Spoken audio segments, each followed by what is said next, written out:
It's raining outside. It is. Oh, fix my clothes, girl. What do you have going on? It is currently 8:49 p.m. and today was kind of a big day. I had a meeting at my son's school for his initial IEP, individualized education plan. And when I tell y'all, like, being at that meeting,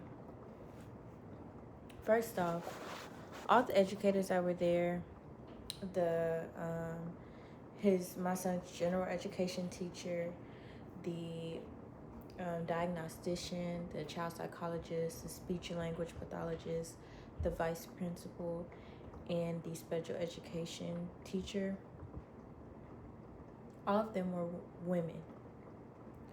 All women except for one that made me feel extremely comfortable, that, let me know how great, how intelligent, how, smart, sweet, caring my son is.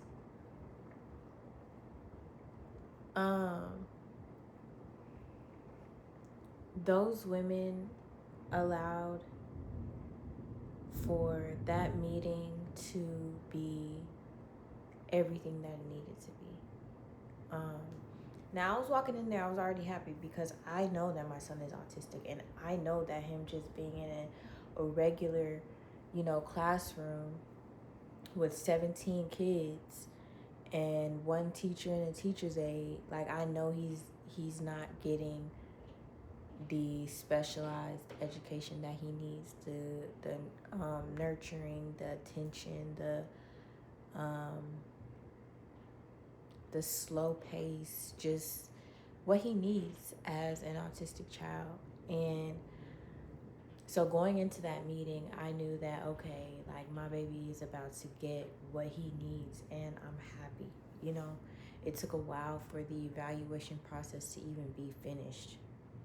The evaluation started in October or November, and it just finished in February. So the process was long as a whole. So him just getting what he needed, getting what he needs, and them creating a plan based on him, being around him, listening to him, talking to him, evaluating him, giving him tests, playing with him, all these different things. It really made me feel good as a parent. And so at the meeting today, they went through the entire evaluation that they did, their diagnosis that they gave, which was a child with autism and a speech impairment, just because he does have a speech delay and he doesn't necessarily speak with functional language. Even though he speaks, he uses a lot of echolalia. He, says a lot of things that he has memorized from, videos and things that he's watched. Also, things that me and him have just curated and created together through our conversations of mother and son. So with those, they were just explaining it to me, explaining everything that he's seen, explaining, the different processes and different testing that they gave him to come up with the diagnoses that they did come up with. And lastly, the special education teacher talked to me about, the plan that they came up with, the goals that they have, the transitioning from the general education class to the special education class, and just giving me like the rundown. A good thing. Well, all of this is good, but another good thing is that he's been slowly transitioning into that class since the evaluation. So every day. He'd been going over there for like 20, 30 minutes, you know, being with the classroom, playing with the teacher, um, just getting to know that class so that when he does fully transition tomorrow, um, that process will be easy for him and he won't get stressed. Because one thing about my son in transitions is transitions are very hard for him. You know, as transitions are hard for everybody, a lot of people, shoot, transitioning for me be hard. It'd be hard for me to come in the house and shoot, take a shower sometimes. Like, I'll be like, bro, I'm tired. I just want to sit here. I just want to wait. I'm not ready. You know what I'm saying? Transitions are hard for everybody, you know, but for him, they're especially hard, you know. So they were facilitating like him going there for a certain amount of time every day so that the transition process could be easier. Um, they let me know so many good things about his plan, and I'm just so thankful. I'm so thankful for, you know, the school district, the different programs and things that they're coming up with to help kids specifically with autism, to help them get the education that they need, to help them get the personal care that they need, to help them just be all that they can be. It really puts my heart in a good place because honestly, like, I know that he needs ABA. He was prescribed ABA from his psychologist, the person that diagnosed him with, you know, autism outside of school. He was prescribed with ABA services, and it's been really hard getting that. I know, like, if you have an autistic child and they need ABA and you have Medicaid and not, you know, like a private insurance plan, you know how hard it is out here trying to find ABA. So I was like, bro, like, what am I about to do? Like, school is about to be out, all these different things. I was kind of getting worried. But I have been able to see for myself how how great, you know, the school district is, how much they accommodate these kids, and they really put a lot of thought into what they need. And it's made me feel very secure to the point where I'm like, okay, well, I don't want to I don't want to take my child, because I'm moving soon, you know. So I was like, shoot, hold on, I had got a notification to my phone. Like, what? Now I don't even see it. Now people being weird. Why you being weird? Anyways, I was about to move, and I was thinking about moving to Grand Prairie. I was thinking about moving to Fort Worth, but seeing um, all the things that they provide, like for autistic children, I'm definitely keeping my son right where he is. Like, there's no reason to move him around. There's no reason to, you know, change him up, and even that transition will be hard for me.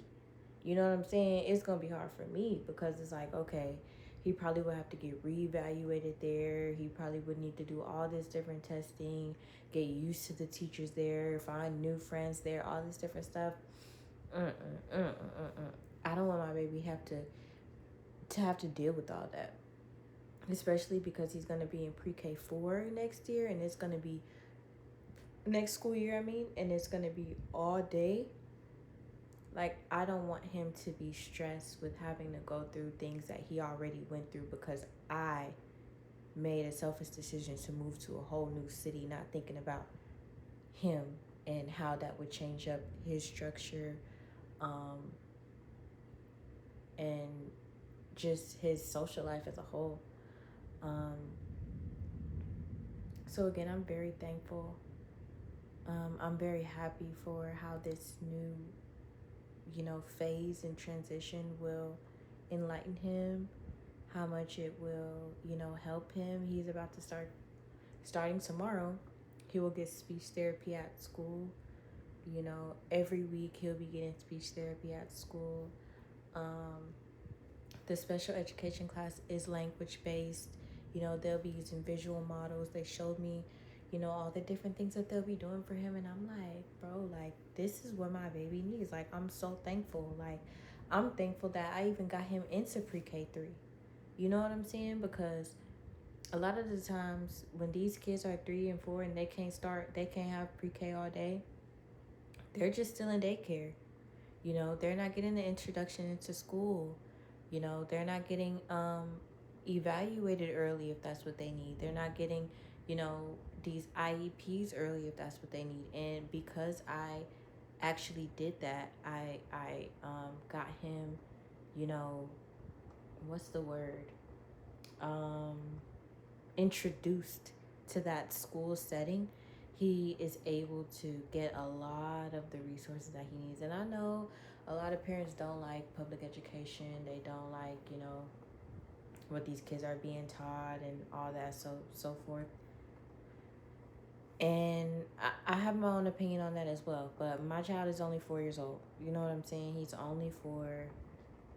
He's not right now.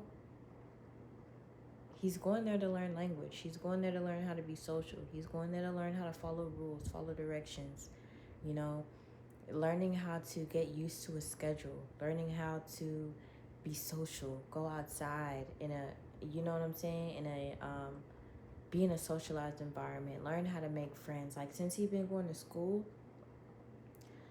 I've seen this like on 2 different occasions. My baby will go to the park and he would just walk up to kids. No, he don't know how to say, like, can you play with me? Or, can I ride, will you ride your scooter while I ride my bike? Can we ride around together? Like, he doesn't know how to be social yet and use functional language like that. But he will go up to these kids. A girl was riding her scooter around. My son go right up to her and start riding his bike right next to her while she riding her scooter. And then every time she stopped, he stopped and he looked back at her. Like, you coming? Come on. You know what I'm saying? Like, he's very social. That didn't come without school. Like, he needed to be introduced in this setting, and I'm so proud of him. I'm so thankful for the educators and for the principals and for the speech and language pathologists, for the psychologists, for the diagnostician, for the general education teachers, for the teachers' aides. I'm thankful for all these people that work together to help students be all that they can be. And so that today's meeting, it was excellent. It was everything that it needed to be, honey. So tomorrow, my son will go ahead and transition to the special education class full time. And while it is inclusive, he will still, eat meals with the general education class. He will still have recess with the general education class, go to the library with the general education class, all these different things, But he will mainly be in a smaller classroom with 3 different teachers in there. They will be able to accommodate him. They'll have a specialized visual schedule for him. Like, so many different things that they broke down to me today. And I'm excited. I'm excited for him. I'm excited for this journey. I'm excited for them to get to know him. I'm excited for even next year next school year when he's in pre-K 4, and he's in a different special education class, but he's able to be taught and be accommodated for in the way that he needs to be,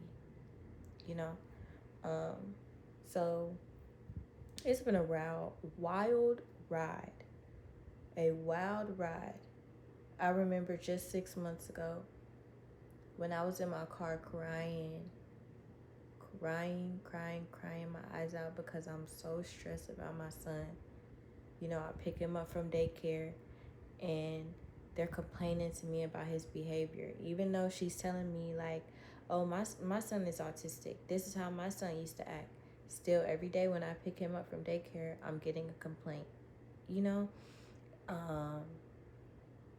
I take him to daycare. It's not going well. I take him to school. they're complaining to me about, hey, like, he's acting like this in class. I'm letting them know, like, hey, I had an outside evaluation. They did evaluate him as autistic. He hasn't been formally diagnosed yet, but this, and this. I'm letting him know all this different information. I had to go get him a sedated ABR because he had tubes in his ears and he didn't want to take the regular hearing test. So I had to pay for him to get a sedated ABR. I had to pay for him to get the psychological evaluation outside of school. I had to, take all these different steps, stressed out through it all. You know what I'm saying? Doing it all by myself. I did have the support of my mom, and I was able to vent to her when I needed to, cry to her when I needed to. But in the field, I was alone and it was so hard. But now things are looking up and I'm so thankful to God. I'm so grateful to God for him putting me in this setting, for him being able to go to the school that he's at, because that school is only for pre-K 3 kids. Those kids get so much attention, so much love. I'm so thankful that he wasn't just sent to a regular, you know what I'm saying, a regular elementary school that had pre-K 3. Like, no, he went to a school just for that. All they got up there is 3 and 4 year olds. And all they do up there is pay attention to them 3 and 4 year olds, get them everything they need. And I'm so thankful. I'm so thankful. I'm so glad I've been taking the steps that I need to take for my kid. And I just wanted to get on here and say this is Diaries of a mom with an autistic child. It's just diaries for now, because like a lot of the times we don't have a safe space to just come and talk about this stuff. Like, if you're not talking to somebody that has an autistic child, they're not going to understand. Just truth be told, they're not going to understand. There's no way for them to understand because they've never been in that situation. And so this is just diaries of a mom with an autistic child. And if you need support, I'm here to support you. You know what I'm saying? If you need to know that there's somebody out here that's going through it like you are, know I'm here, going through the motions and figuring things out just like you are. So yeah, I just wanted to come out here and say that until the next video, until the next diary. I thank you for listening to me, giving me your time, giving me your attention, and I appreciate you. If you are a mom with an autistic child, I appreciate you giving it all that you have, because it takes all that you have. Every last bit of what you got, it's going to take it. It may not give it back no time soon, but it's sure going to take it. So I thank you for giving yourself to a cause that's greater than you, to a cause that you don't even see the rewards of yet, that you may feel like it ain't going to be no reward of, but you still getting up every day and doing it. I thank you, because it's hard, but we got this. We're going to keep going, and it will pay off. So, yeah, again, until the next one, see you later.